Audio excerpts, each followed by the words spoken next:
rise and join us for a pledge of allegiance if you so choose? I pledge allegiance to the flag of the United States of America and to the republic for which it stands, one nation, under God, indivisible, with liberty and justice for all.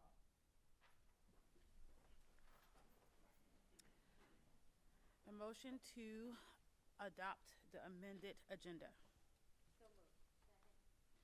So we have a correction to the amended agenda, and we also have addition under substitution appointments, number 8 and number 9, and then number 4 under appointments. Is that correct, Chris? Any more? And wait, is the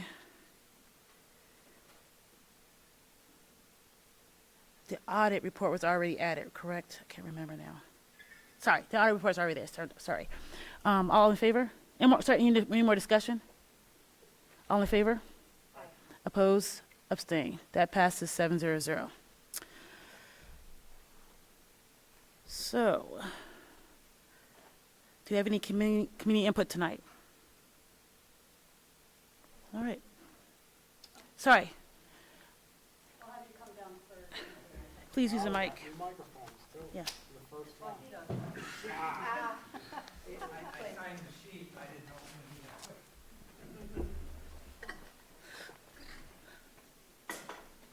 Thank you. Can you hear me? Is this coming through? Okay. I appreciate you giving me an opportunity to speak tonight. I know it's 5 minutes, I'll probably be less than that. My name's Jerry Goodnow. I work for TerraWolf. I started my career in the power plant in 1990.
Okay, I can be taught.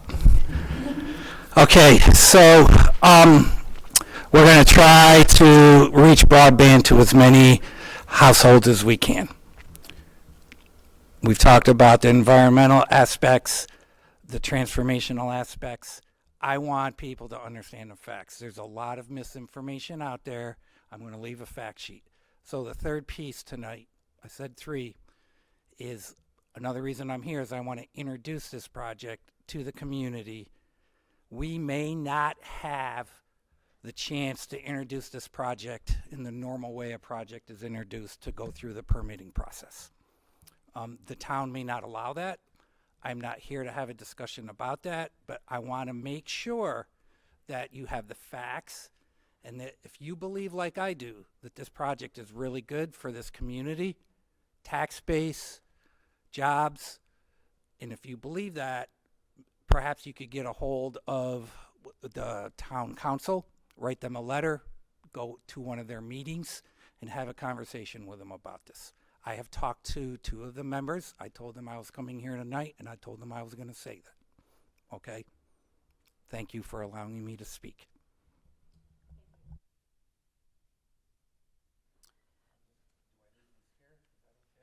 Yes, you can leave it with me. Thank you. Thanks again. I appreciate it. Into a lot of school board meetings. Thank you very much. Do we have any more community input? All right, Chris, did you say the students before or after you? Hi, I'm Mary Kate Quinn. I'm one of the student board member representatives. This past month in September, we went to a training at TST BOCES specifically for student board members. It was a webinar, so we worked with people from the Capital Region Capital Region BOCES, and they kind of showed us what we're going to be doing as student board members, why this came about, and just some basic training things about how the board runs. It was very successful. I think all of us took a lot away from it, and it was very nice to have somebody help us get our reins on the board. But yeah, we're very excited for this year.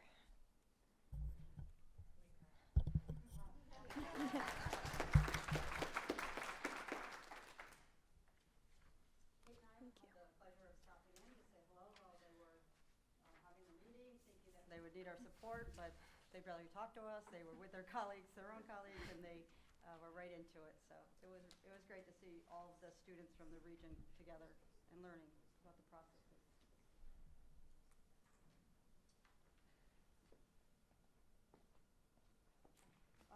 I just have a quick update, and I think Kate has one as well. Homecoming week, I think, was really successful this year. We had events almost daily, and I really appreciate everybody's effort to make it happen. We were well attended at all of the events.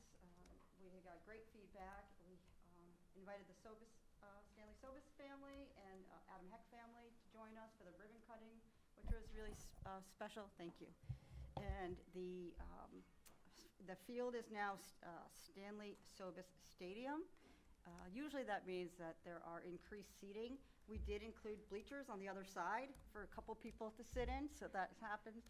But we're hopeful in some future projects that we can extend the seating a little bit for our fans, because both teams usually sit on the Lansing side. So that way was really great. We are going to hopefully kind of replicate that on an annual basis and start having a rotation of what teams play, and having that 4 o'clock and 7 o'clock game on the Friday, and continuing with a Saturday event and the Saturday homecoming dance, which also I heard was very successful. So I really appreciate everybody's effort, and I know our facilities and grounds, and they were working overtime to really make sure not just the field, but all of the grounds were really well manicured, and I appreciate them for that, the extra push there. I do want to say we had the data center, the meeting last night was well attended, both online and in person. I did introduce and preface that the school district was there as learning, just like every other community member, to find out. It was an outside organization.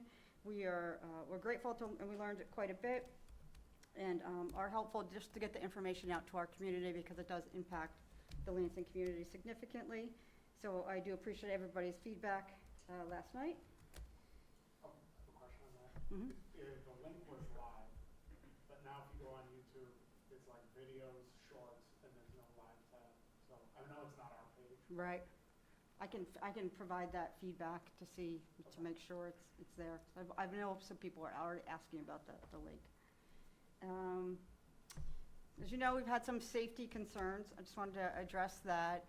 There are emails that are being sent very broadly, not seeming to target any specific particular community, but just education in general, banks in general, and most recently certain individuals. I've named that now because it was in the news. We work closely with Tompkins County Sheriff, New York State Police. We work closely as a region. So when these emails happen, we are, when I say region, all the superintendents are communicating with each other. We don't receive the same emails. They might have different language, but it does appear that things are being pulled from our website or other locations. So we're just learning a little bit more about the differences and what's happening and how they're coming out. One of the advice is to practice, really stay focused on our safety protocols, our safety plans, situational awareness. I want to, immediately when we find out about an email, and sometimes they're not going to administrator, sometimes they go to spam, and maybe another superintendent reaches out and then we start looking. What we do is notify our main office staff, all of the people that are on the ground and supervisors to be prepared for an action, whatever that action might be. This time, pretty quickly, we decided to go on lockout because of a little higher level of obviously concern, just so the sheriff's office, who's working with other agencies as well, can determine how credible it is and if we needed to go into further. It was pretty quickly determined that we could go out of lockout and continue our day. But of course, our maintenance, we stayed vigilant, but like any day, we're monitoring that. We're monitoring with our cameras and things. But I do know with some emails and different things being published in the news, people are fearful, and part of that is just lack of knowledge, right? So we decided that we would move forward, working with the Sheriff's Office to have a presentation on October 22nd from 6 to 7:30 in the auditorium. That one will also be recorded, but we'll be sharing our safety protocols, what we do. We'll be sharing what happens when we get emails like this that are threatening in nature, and all the things that we do to make sure that we're safe, which includes having a rigorous education, a rigorous instructional environment, having activities for our students to do, things like that. So it will be a very broad safety plan meeting. It will not be focused on this particular event, but that will certainly be part of it and how we move forward. But we want to get the information out about what we have here at Lansing, what we do, and how we're going to move forward.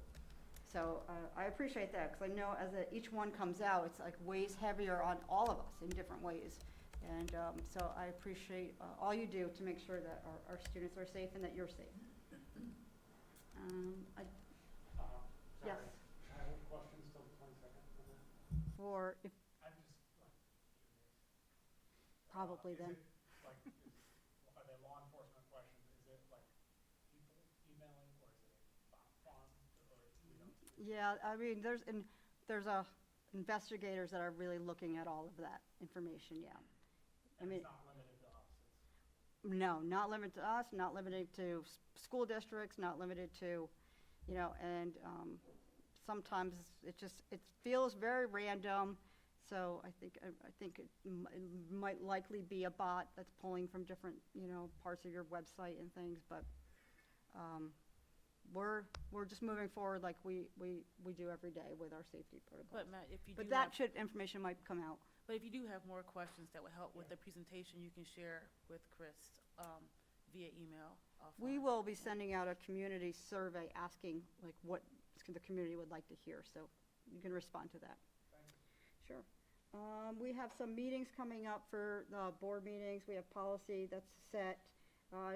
We have to reschedule the curriculum meeting. I'd like to get that on the books. We can do that with via email.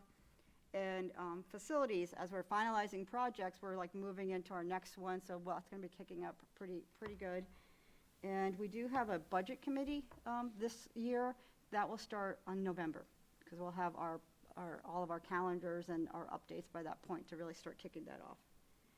And the only other thing I'd like to thank Des, who was with us for a short period of time, got us set up, and now is going on to do bigger and better things. So hopefully he can help us out when we have questions about this new equipment.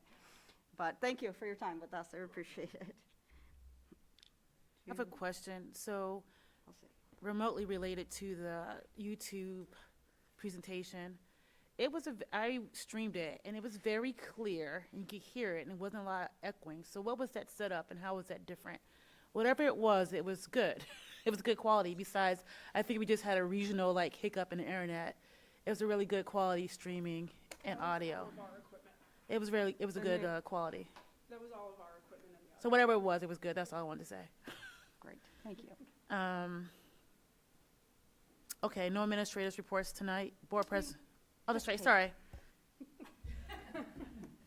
Just real quick, I just shared this with you, the 25-26 BOE budget and finance schedule. I've updated it with current dates. It should look really familiar. It's the same format we used last year. So I've kind of given you just the format of what I'll be presenting and when. Of course, sometimes this is subject to change depending on when I get information from the state, but this is the format we'll be looking at. As soon as we get back to the office tomorrow, Chris will also put that in your board folder, but I shared it directly with you guys so you have access to it in your email. So this will just be the schedule we'll be following. The next meeting, we'll have the formal budget calendar that's sort of dictated by the state, like when certain things have to happen, so that'll come to the board for approval at the next meeting. And we'll have our first budget status report and treasurer's report at the next meeting as well. I quickly also wanted to introduce Karen Radisky, who's our district treasurer, if she's in the audience today. As we're presenting audit tonight, she decided to join us so that she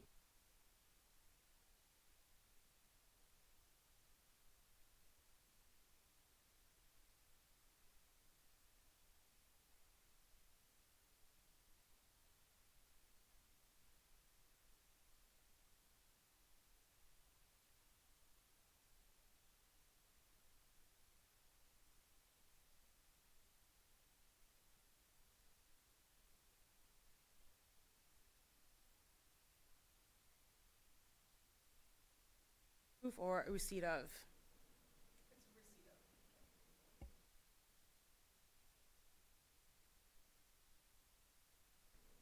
All right, any more questions for Kate? Clarifying question.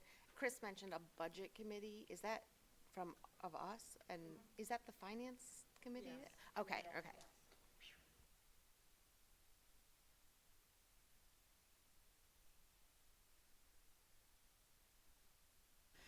Alrighty. On September 30th, the Board of Education held a special meeting facilitated by Mark Snyder of NISBA to discuss, develop board goals.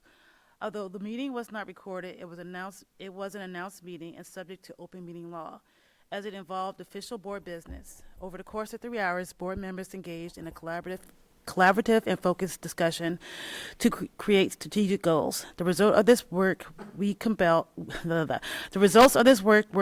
by the facilitator, and we are presented for a formal review. This document will be treated in the same manner as board or district policy, undergoing both a first and second reading. The first reading is now on agenda for tonight. While the board has already made a substantial time and effort investment in developing these goals, members may offer additional comments or recommendations. During the designated comment period of the vote, feedback might also be provided during the shared online document or emailed directly to me or the superintendent to be considered at the time of the second reading. Audit committee was held yesterday, as Kate mentioned, and later on it will be voted on for receipt of. for timely submission to the state. We need one more community board member as per the charter. Kate Heath will announce it at the upcoming PTSO meeting and will post on the website. We asked Kate Heath also to do a claims auditor workshop for the BOE, and we will coordinate that at agenda planning. We will possibly meet the business office day for the BOE. We'll do it like a quick 10-minute during the business day for the business office. And thank you for Karen for showing up tonight for us. And our next audit committee meeting is December 10th at 3 p.m. The RFP, I forgot to make a note about that. Can you explain that? Yeah, 2 notes. So the RFP is for an internal audit. We are not required by law to do that, but as an audit committee, we decided last year to go through with an internal audit to kind of take a closer look at all of our operations. That RFP will go out late next week.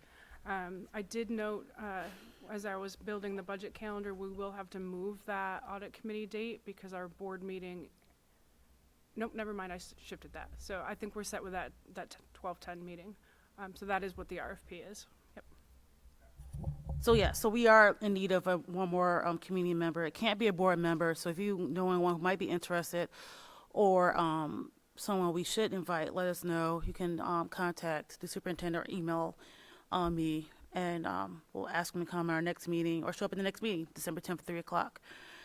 A final note is I would like to remind everyone that we have established board protocols, procedures, and a district code of conduct that we are all expected to follow.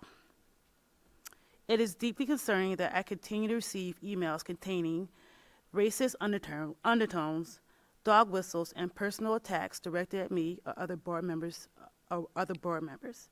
This behavior is unacceptable and does not reflect the professionalism our roles require. We have a responsibility to model respectful and constructive communications at all times. I trust that we can recommit to upholding that standard. Thank you. Any more questions? We'll vote on the first reading of the goals later, and on the agenda is the markup, but here is a clear copy of the goals that we discussed at the retreat open meeting. Any more questions? If not, go ahead and, any questions? Aziza, I would just like to comment that I don't know what you're talking about, so I just want to make that clear. You just made a lot of allegations there. I don't know what email, I'm sorry that happened, but it's not something that is known by me. I'm just going to put that out there. I appreciate that. Any more questions or comments? Any board reports?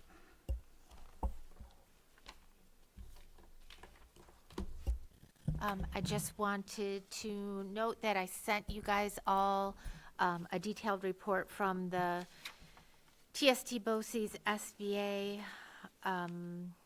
This is my first meeting at the SBA this year. I was unable to attend in September, so I'm sorry I don't have a report from there. Christina Ward will be acting as she is our president for this school year. I am the vice president of the organization. I gave you lots of details of all the different reports. We almost always have representation from NYSBA, RSA, which is Rural Schools Association, as well as Central New York School Board Association. So we're really fortunate that we get all of those different perspectives, and I gave you details of the things that folks had to say there. As far as the TST BOCES SBA, I just wanted to report back to you that advocacy is really high as a priority for school boards. All the boards at the table are really focused on that for this year, and we are in the process of drafting an invitation to our local, state, and federal representatives to invite them to come to the TST BOCES SBA board table to hear about topics that are of shared regional interest. And I wanted to point to you guys the RSA survey that should be in your email. They'll use that to focus their priorities, and our SBA will also be looking at that data just to understand the topics that folks want us to address with regard to these representatives and any workshops that we may host. We are looking at an advocacy event for fall 2026, so if you have a calendar for that, good for you, mark it. And I wanted to ask a question about our BOE list. Are the students included on that, or how do I get board reports to our student members? They are not, but we could create a group for students similar to yours, Okay, or we'd have to. I thought the protocols that they would send it to you and you would send it to the students. I thought that's how we were going to handle that. Or what did you decide to do? What was the understanding? We can do it that way, so I'm filtering and just sending it out to them. So it's not multiple emails, because Yeah. I think that, like, if there's multiple conversations that need to go, I could do it in one email. That's a good idea. does that work for you guys? Yeah. Okay, and Interesting. I apologize, I should have clarified ahead of time, Mary Kate. The TST BOCES SBA is a school board association for the school boards that are included in our TST BOCES, which is South Seneca, Lansing, Groton, Dryden, Candor, Ithaca, T-Bird? Trumansburg. I think I have all of them. Apologies if I do not. We meet once a month on Monday, on the first Friday of the month, and the executive committee is one member from each of those boards, and we plan professional development for both the executive committee as well as we've been, in recent years, been trying to do further professional development for our entire group. And in fact, one of our sessions last year was about student members, and we heard from Ithaca, and they helped us to design our process for getting you guys on the board. We do it differently than they do, but their input was really helpful. And so if anybody ever wants to go to that meeting, let me know. I'd be thrilled to invite you. It is at noon, so you would have to get out of school, but It's approved. we know some people. We know people, yes. So that's it. Okay, Thank you. thank Well, you. Susan, congratulations, because you asked me to go to that first meeting as alternate and nominate you for vice president. So congratulations. you. But also from that first meeting, because I Yes. did not tell you, November 8th through 9th is a meeting with NISFA, the Sports Association, which is interesting. I can't read my chicken scratch right now, but it's supposed to be a meeting with NISFA director to hear, to get feedback from the rural school community, see how they can be better served. Have you heard that note? And also they were asking, lobbying for us to attend the National School Board Conference in DC in February. Those are two Yes, big that's points, and right. you mentioned that before. They did. I Yeah, apologize. but the NISBA one is November 8th and 9th, and you might have that date, Chris.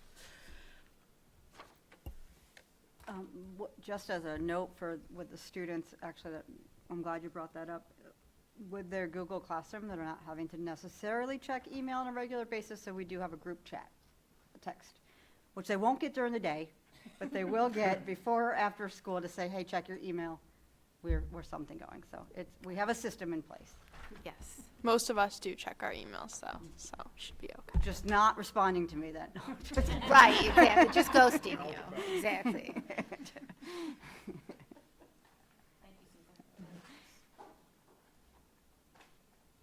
Any more board reports?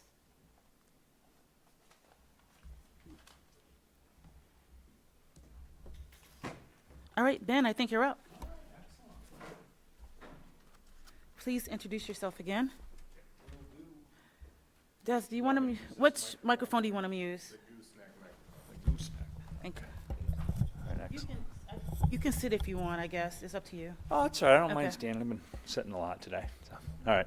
I'm Ben Owens. I'm a partner with Inster & Co. CPAs. We're tasked with doing the independent audit of the school district. I work right here in Ithaca. We audit around 31 different school districts in and around the area. Hopefully everyone's had a chance to take a look at the documents. We did do a pretty deep dive with the audit committee yesterday, but I'll kind of summarize some of those key points as we move through the executive summary tonight. The executive summary is not part of the report package, the official report package. It's a document that we prepare that kind of pulls out the more important aspects of the audit. It talks a little about the report package itself, and then we touch on some of the key numbers in there. So as we make our way through, the first page goes over some of the letters. First and foremost is the independent auditor's report on the financial statements and supplementary information. We're expressing an unmodified opinion on that, which is a clean opinion, which means we've conducted all the required procedures to feel comfortable with the amounts and the related disclosures that are shown in the financial report. Also, because the school district does a lot of governmental grants and contracts, you're also subject to government auditing standards. So there's a separate report in the back of the larger financial statement document that talks about government auditing standards. It also shows that we expressed an unmodified or clean opinion there too. So government auditing standards require us to take a closer look at compliance and also internal controls, and we didn't have any concerns throughout the conduct of those procedures. There's also a report on the uniform guidance, which looks different this year. So we've always completed the financial statements, and on the back of that was the actual the uniform guidance report as well, and then we would just opine on the whole package and submit that. But we actually do three audits for the district. We do the extra classroom, the financial statement, and the uniform guidance. The uniform guidance is actually conducted under a separate set of guidance. It's the OMB, Office of Management and Budget. The federal government puts out, it's like a 1,600-page PDF compliance supplement every year. So we read through that, and then it's program specific, and we determine what procedures need to be performed to conduct that audit. That is not available yet. So it's always available in June for us, but there's been a lot of changes at the federal level. We did receive a draft in August, so we performed procedures based on that draft in last year, which we feel are sufficient. But per the AICPA, we can't render an opinion until we review the final documents to see if there's anything else we need to do. So Kate is in a precarious situation because she has to submit her financial statement report to the state by October 15th.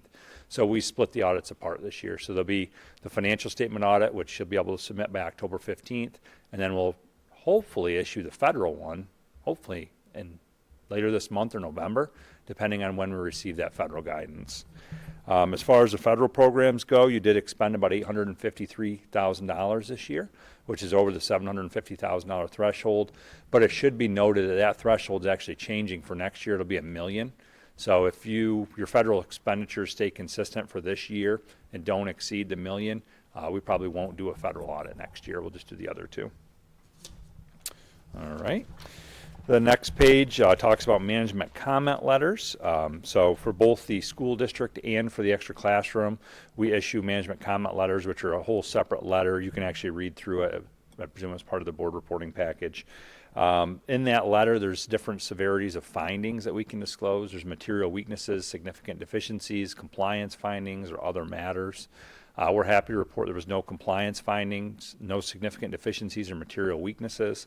There were a couple other matters that rose to the level of a finding but weren't as pervasive to be severe enough to be a material weakness or significant deficiency. One was board financial reporting, so we first reported on that last year. That there was some improvements that could be made there in the timeliness of the board reporting and some of the information as well. It appears there has been some improvement in that area, but there was a delay in some of the reports this year, so we kept it in there as a recurring finding as something that could be improved upon.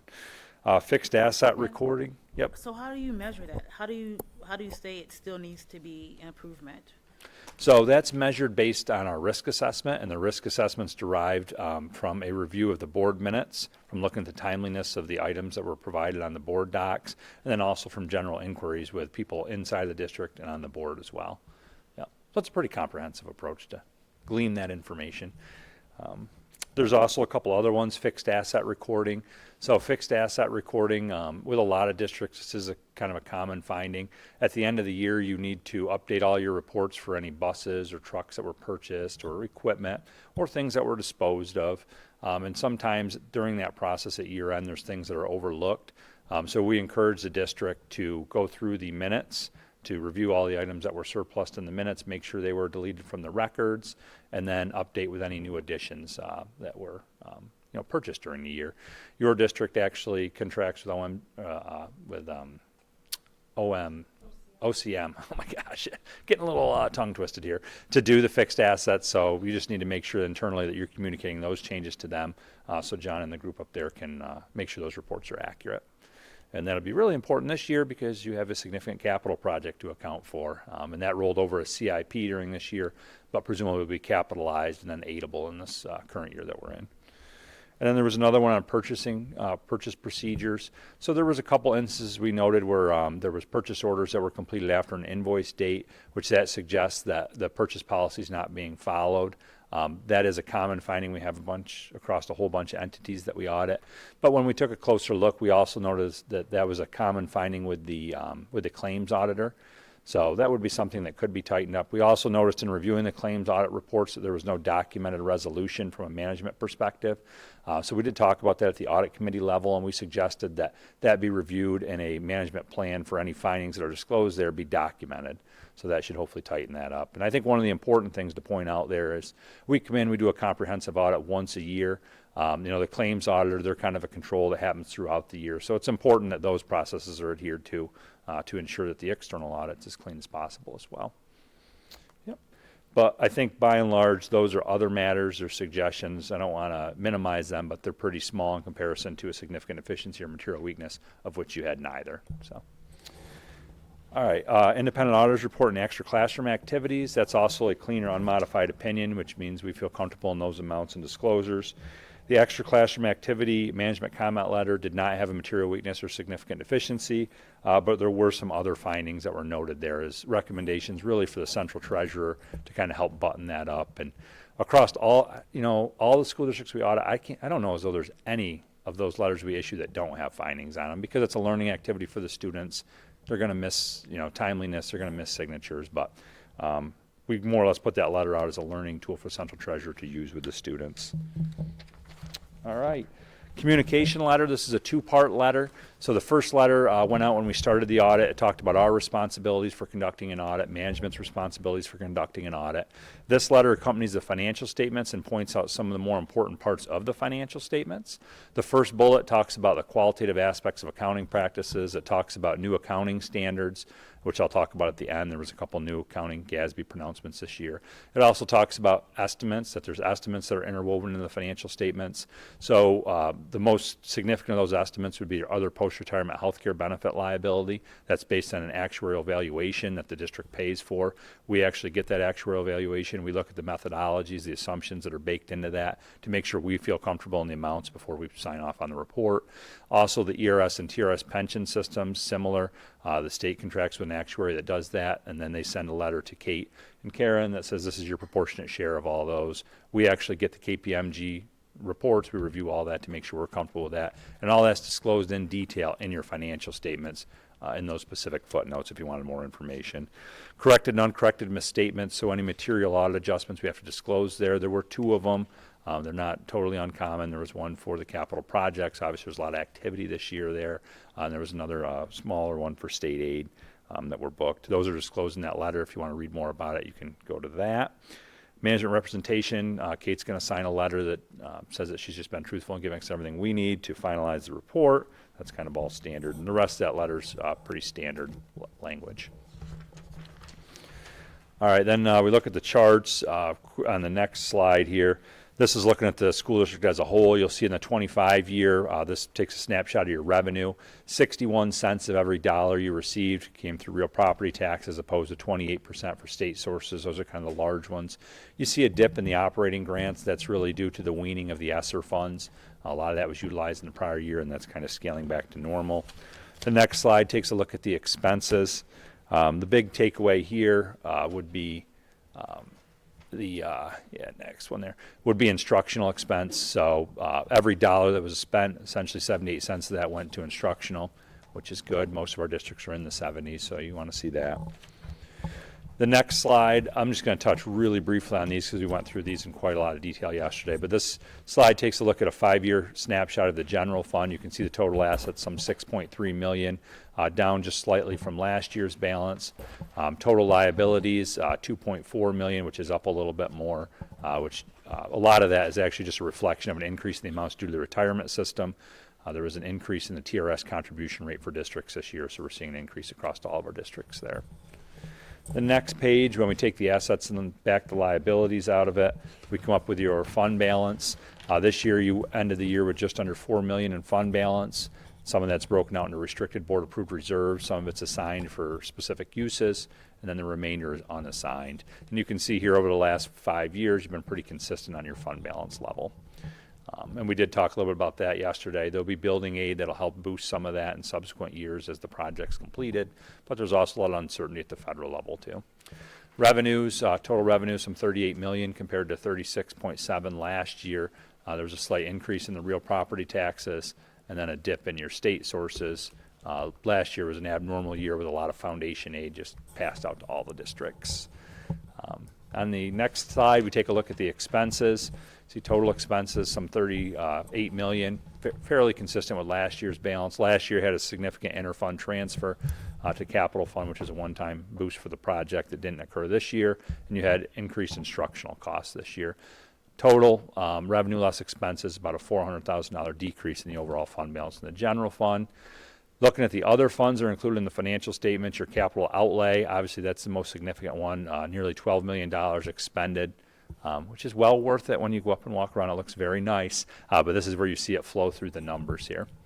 And then special aid, you can see there was a reduction in that as the ARPA or the ESSER funds wound down. And then your school lunch revenue expenses are pretty consistent. Next page takes a closer look at the reserve balances. This is kind of a nice slide because it breaks out your overall board-approved reserves and the differences from year to year. You can see some of those reserves were utilized in the current year, so the overall reserve balance went down. The assigned amounts, if you look in the voter-approved budget, you'll see those amounts that are set aside for subsequent years, $500,000 being set aside for the 26 budget, and then some encumbrances that were left over. The next slide, we're kind of whizzing through this, a lot of information here. This is an important slide, though, compliance with the 4% real property tax law. When you look at this, the bottom percent is your actual percent, so 3.7. If you're over the 4%, it would be a compliance finding, but you're under that, and it's 3.7 compared to the last couple of years, too. Next one shows the activity of the reserves. You can see there wasn't anything put in the reserves, but there was utilization of several reserves this year to offset some costs from unrestricted or unassigned fund balance. The next page goes over the budgets. We take a look, the general fund budget for 2025. You can see you actually received $277,000 more in revenue than anticipated here. That was in large part due to interest on investments and then a larger refund from BOCES than anticipated. Overall expenses, you underspent the budget by about $700,000, so you live well within your voter-approved budget here. The next slide, just a 24 one for comparison.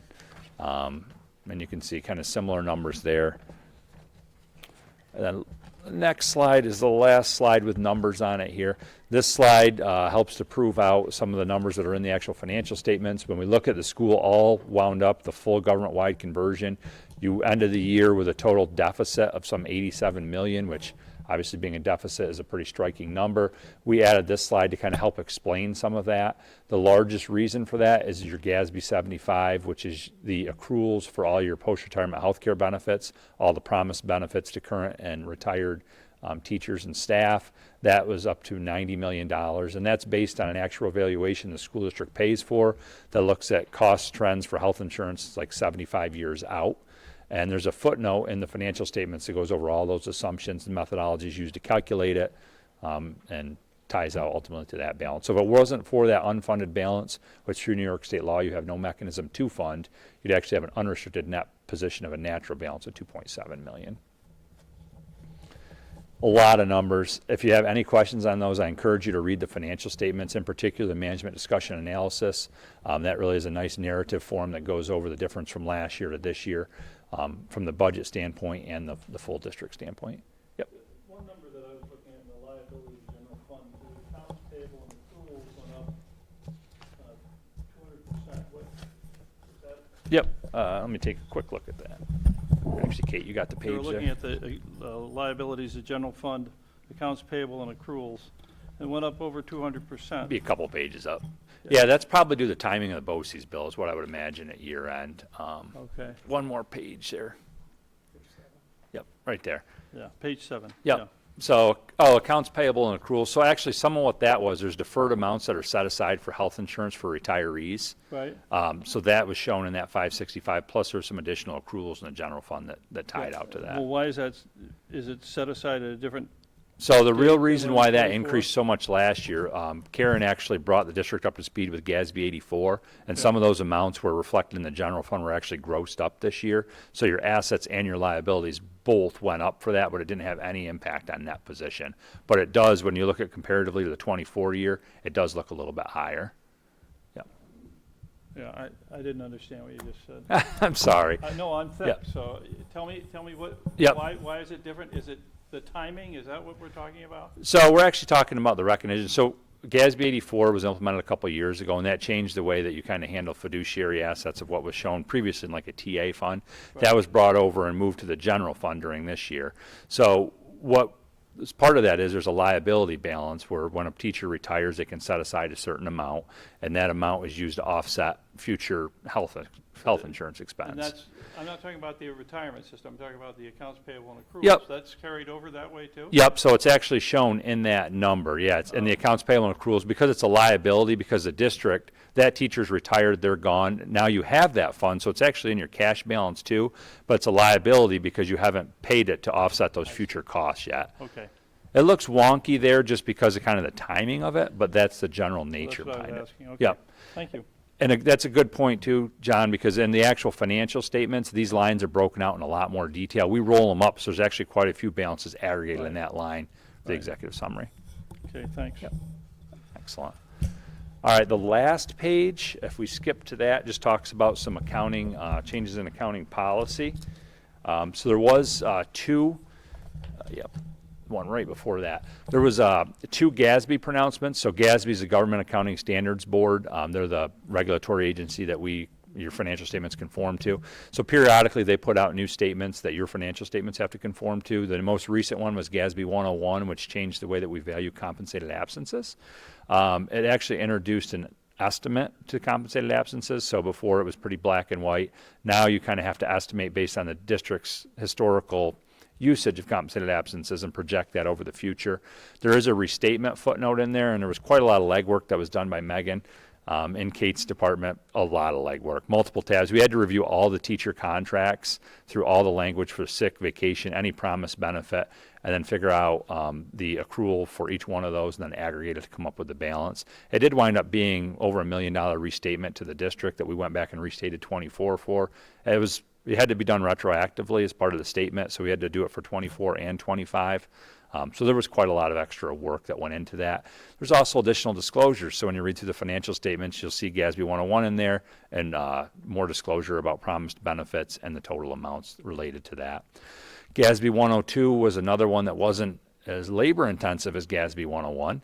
GASB 102 talks about certain risk disclosures. It enhances any disclosures related to any economic risks in your area. And because you operate in Tompkins County, for all of our districts in Tompkins County, we added a footnote related to Cornell and federal funding. Obviously, it's been in the news that there's a lot of uncertainty related to their federal funding, and they employ a large amount of the local tax base.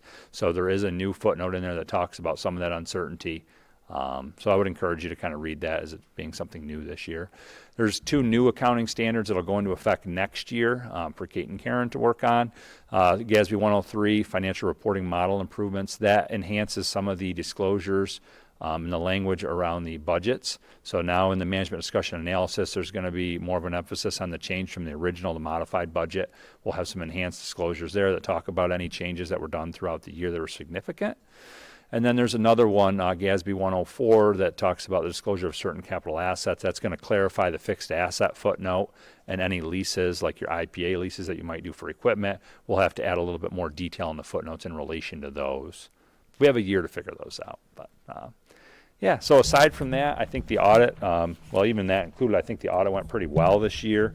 It is going to drag on a little longer. This is in draft form, but I don't anticipate any material changes. We'll get this finalized, and then we're going to have to finalize the single audit one, hopefully in November is kind of the prospective timeline on that. I do think doing the internal audit, as you suggested, that's a good thing. You don't have to do that because you don't have the required number of students, but it's a good practice nonetheless. The audit itself, we had staff on site to do. We can only glean so much from the numbers. We do a lot with the numbers, looking at the numbers, substantive testing of transactions all the way down to ensure the board-approved policies are followed. But then we also do a lot of inquiries within the district. So we inquire with board members, with various staff, and then Kate gets a long questionnaire because there's just so much you can glean from the numbers, and we have to incorporate other things into our risk assessment.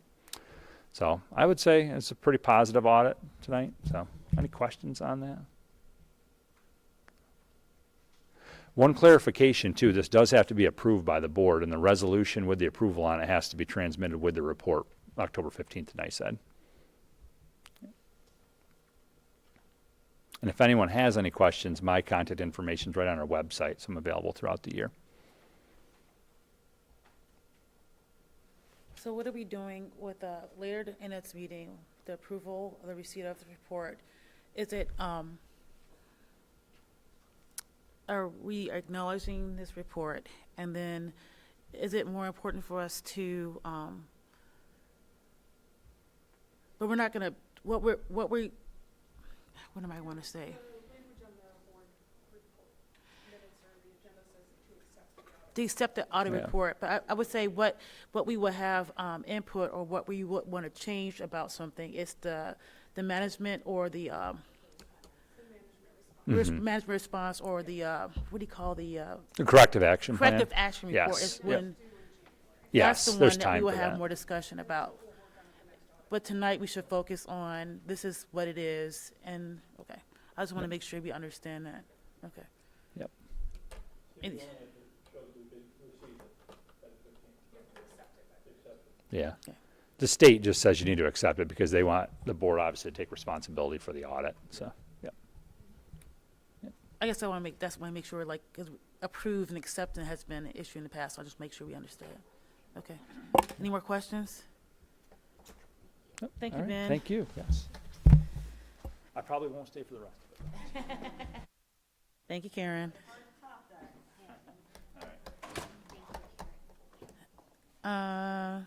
All right, strategic plan.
or know how, or want to look at it, so you can sign in and go into the goals, so you know. 'Cause what I show you will look different, because I show you from the Matt is heading up that this year, so you guys need to connect to do the training, right? We decided that at the agenda planning, he's gonna head up the evaluation and training for us to make sure we stay on top of the evaluation and the training for us to do the, what is that software called? Super eval. Yeah. He's gonna head that up. You're supposed to do that. That's your, that's your job this year, so, to make sure we all get trained up on that. Because it was a hiccup in that software this year too, that kind of derailed everything, right? Yeah, and online, just so you know,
Right? This is the copy that's in, you're referring to, okay, that both okay.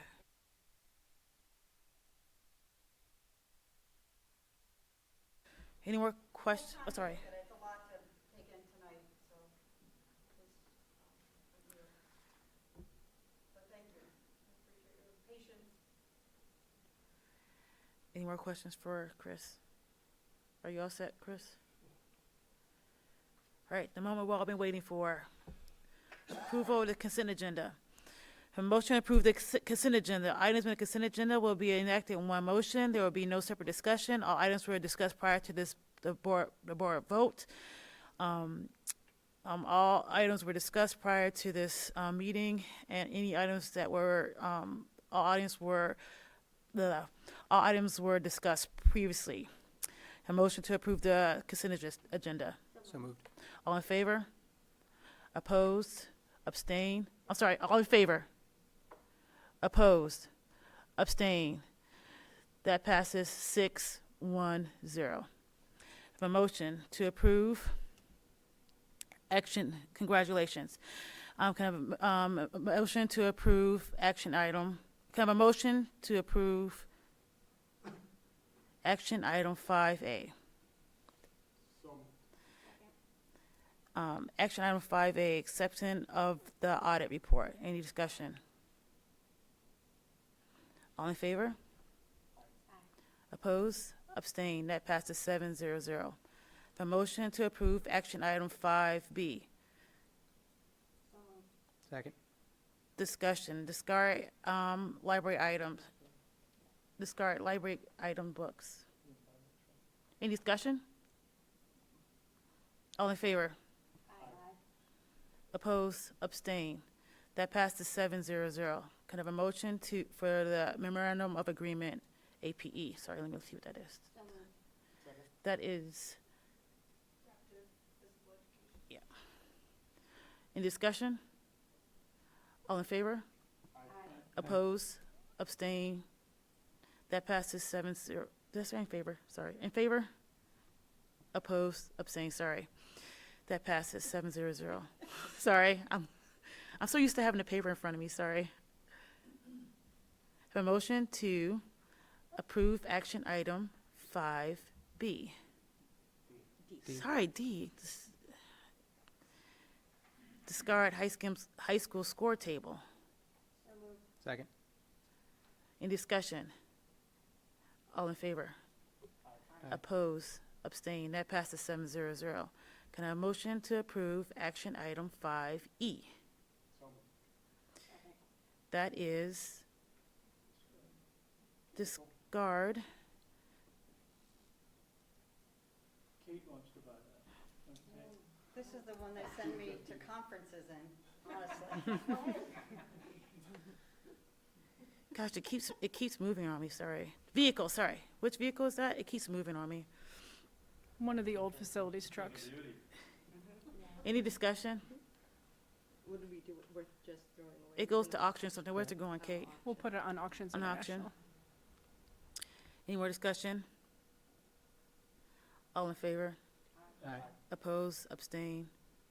That passes 7-0-0. Can I motion to discard, motion for action item 5G, no, 5F, right? Yeah. 5F. Middle school library books. Any discussion? Any discussion? All in favor? Aye. Oppose, abstain. That passes 5-7-7. Can a motion to approve the first reading of board goals? Nope. Tough, G. Sorry, can a motion to approve action item 5G? Second. Discussion. Tech items. Any discussion? All in favor? Aye. Oppose? Abstain? That passes 7-0-0. A motion to approve the first reading of board goals. So moved. Discussion. Now, this is what I was talking about before. We had a special meeting to discuss, to draft and collaboratively come up with these. We have the clean copy in front of us. Does anybody want to read, does anybody want to read does anybody want to read the 5 main goals to everyone? Or what do you want to do? Go ahead, Amy. I'm happy to read the goals, but this is not the clean version. This is the strikeout. And I think that some of the goals might have been reworded, but I can read them as they are, because they're not. No, and we added another one, too. We added a 5th one. Oh, is it in front of me in paper? Yeah, you have one here. So take one. Gotcha. Take mine. Thank you, I got it. All right, all right. Just the bold ones maybe for everyone, just so they, Do you want me to do it? sure. Just the All 5 right. bold, please. The real quick. first goal is that the board will promote equity for all students through district policy and practices. Number 2, the board will promote effectiveness by creating and maintaining clear board protocols. Number 3, the board will engage in ongoing, high-quality professional development to enhance the knowledge, skills, and governance practices necessary for promoting student success. And number 4, the board will develop a collaborative goal-setting process designed to assess and translate the critical needs, concerns of the board into achievable goals. And number 5, the board will strengthen community relations and foster more community support for the district. So, I mean, we spent quite a bit of time on these already, but is there anything, but we have a clean copy in front of us, so I do want to give some time, a little bit of time towards it. So any more comments? I did want to make a comment, not like a specific thing about changing. I think it's awesome that we have these board goals, and I really want to move forward. I think it's awesome, the strategic plan, the way it's coming through. Chris is talking about sharing her personal superintendent goals with us soon. I'm wondering, though, if we've done this a little bit backwards, if we should have done our goals more in line with, you know, after knowing what Chris's goals were going to be for the year. I just want to make sure that we're all moving in the same direction this year with our 12-month goals kind of thing. Just a thought that I wanted to put out there.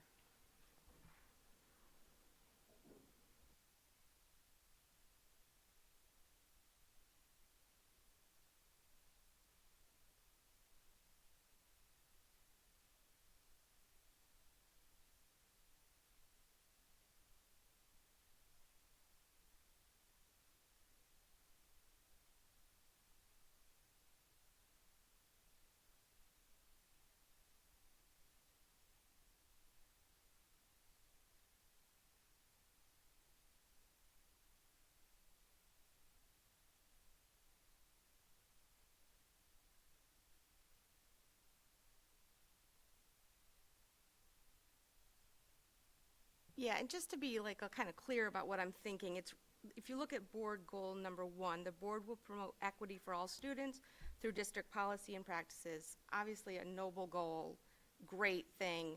But underneath it, it says that the board will coordinate with the superintendent to identify targeted areas of student achievement, to review available disaggregated data in scheduled presentations to the board, blah, blah, blah. So basically, if she's already got her goals and she's going to present that data to us, it might be good if we're all, like, we're not asking for another presentation about something different, just for practicality. That's what I'm thinking, so.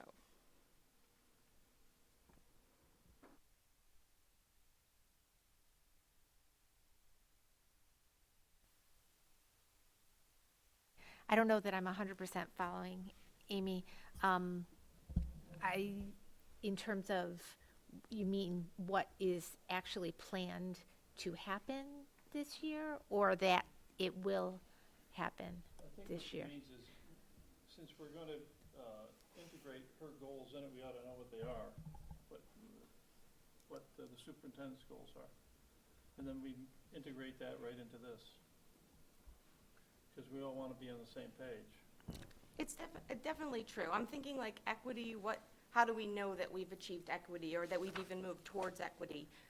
There might be like certain data that we asked for or wanted to see to show that we've moved in that direction. But if that hasn't been identified as like one of the 12-month goals for the district or for Chris, then the board is now, we're not working in alignment. That's what I'm saying. Not that equity, there's anything wrong Sure. with working towards equity, and we should always be, I mean, that's one of our core values. It's like something super important. I'm just thinking these are 12-month goals. These are things we're trying to work on this year, and I just want to make sure we're all in alignment. Yeah. I mean, it does say coordinate, and it says student achievement. So, in the district's plan, so we are using what our stakeholders are and our experts have told us is important to them, and what experts know contributes to student success, to build on that. And it says coordinate, so it's not necessarily that we're not looking at this. And I would say that these are more how we need to operate as a board. It's not necessarily that we're ignoring that and that we have to direct necessarily, but it is also a coordination of that. And we're not ignoring that success, but I wouldn't say we have to have our goals don't have to be specific to the district goals. It has to coordinate and contribute and support that success. And we're trusting the administrators and the experts and what's important to the stakeholders to help guide what we do. This has nothing to do with trust or any of that. I didn't say It's that. not about I didn't say trust at all. not collaborating. I didn't say trust at all. Okay, Aziza. Sorry. I was just trying to make a point, and I certainly do not want this to be gridlock. This is not, we need to move forward. We've got great goals, we've got objectives. I'm like, let's move forward, let's go with this. So I'm not trying to create gridlock. I was just thinking in my mind as I was hearing the strategic plan tonight and thinking about Chris presenting her goals. In my mind, it might make sense, maybe even next year, to do our goals after those things are really figured out. And then we can make sure that we as a board are supporting that district movement wherever we're going for that year. Sure, and I think that we can talk about that as in a timely manner, right? My understanding of that 1A is really that the board be receiving and competent to understand the data that is presented to us, right? In other words, that the board is coordinating with the superintendent such that she's presenting student achievement data in ways that we can use and understand as we are moving forward in the strategic plan. if that makes sense. It does make sense. I mean, that's an objective under promoting equity, so I'm just. Yeah. It's not its own like goal, but we do have, Oh, our yes, goal right. number 4 is that the board will collaboratively set, or develop a goal-setting process and a timeline and all of that. So that is also one of our goals this year. So I guess that's kind of what I'm thinking about. Yep. I also was not trying to create gridlock. I was also expressing my opinion as you did. So, thank you. Could I raise one question? And I don't want to nitpick it, but on 3B, we talk about professional development and learning that can be discussed prior to the board meeting. I got a little stuck on that just because what if we want to do it in a board meeting? I don't want to restrict us that the only time we're doing that is prior to our board meeting. Does that make sense? Number 3B. It's just a semantic. Well, it's not, I mean, it is semantics, but it's also, I thought we had put it so that it was either or, when we set that up. yeah, you know what I'm saying? Like, I don't think we necessarily have to have a professional development before the board meeting. In the past, we've had Kate talk to us for 10 minutes during a board meeting when she was presenting the treasurer's report. Hey, this is how to read the treasurer's report. And so I don't know how to reword that. I thought it was a little sticky and I didn't, that was the only part of this that. When we set that up, it was supposed to be either or. I think so too. We can just, Just take off the last clause that can be discussed prior to the board meeting. Just so take what do you that want to off. take off? What do you want to strike out? Starting at what word?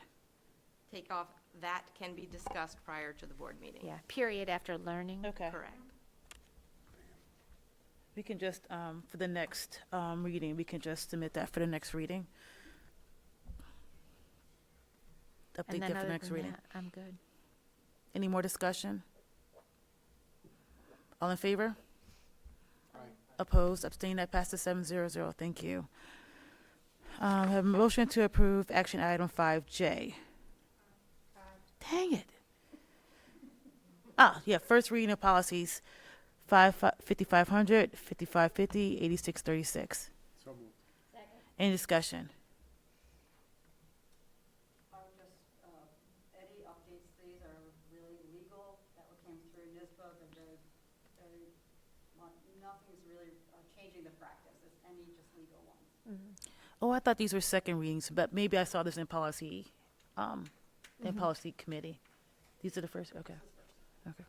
Any more Finalizes all of our, so then we'll be up to date, and then the goal, this is just a FYI, the goal would be to have a full manual approved at the next board meeting. So what would, go ahead. Go ahead, Susan. I was just gonna say, so we would do this second reading of this and the whole thing all, so like C and D. Okay. So what would that look like, and what would this board like to see for approving the full manual? Because at this point, it'll be over several years. So what would that look like for this whole board to do the final approval of the full policy manual? Would you give us a link to? You're not approving each one again? Right. Approving them. So will we want to see a link to the whole manual? Is that what you provide to us? Yeah, it's on the, Board docs. it's under policies. Oh, yeah. So it'll be under policies. If you would want to review it, it'll be under policies? Yep, you'll see, and it should be public, it'll be public on the district site. I'll send you it directly. Okay. So the next meeting, we should expect to see, and in between, if we want to review the full policy manual and the second reading of these 3 policies, we can go to board docs, policies, and review, and we should expect to see a link to the full district policy book, if we want, that has been reviewed over several years. It's right here under policy. I am just making clear, I know, there's not going to be a link, explaining though, to the whole that thing. everybody understands, clearly understands what to expect to see for the next vote. So if you go to board docs, policies, you should be, you'll be able to go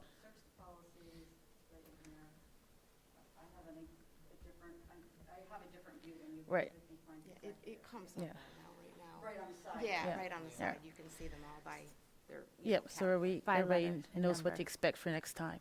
All right, any more discussion? All in favor? Aye. Oppose?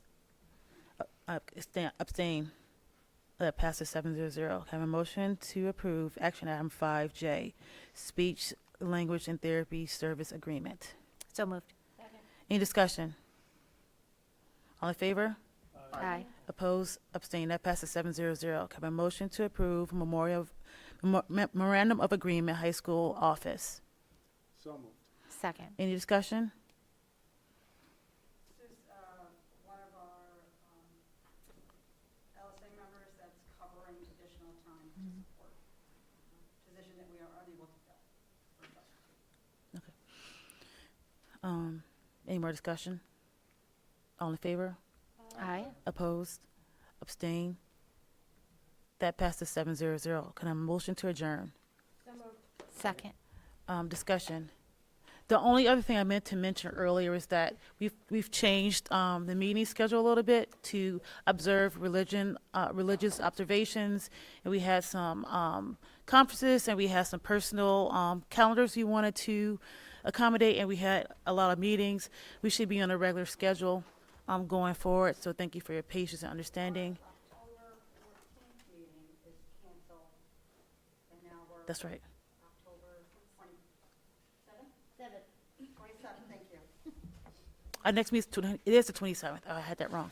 Our next meeting is October 27th. And then we only have one meeting in November, right? In November. Yes. Only one meeting in November. Hold on. Maybe the same for December. It's December the same way too. Sorry about that. I had my meetings today. Do you have it, November Kate? 10th. No, we only have one meeting November 10th, right?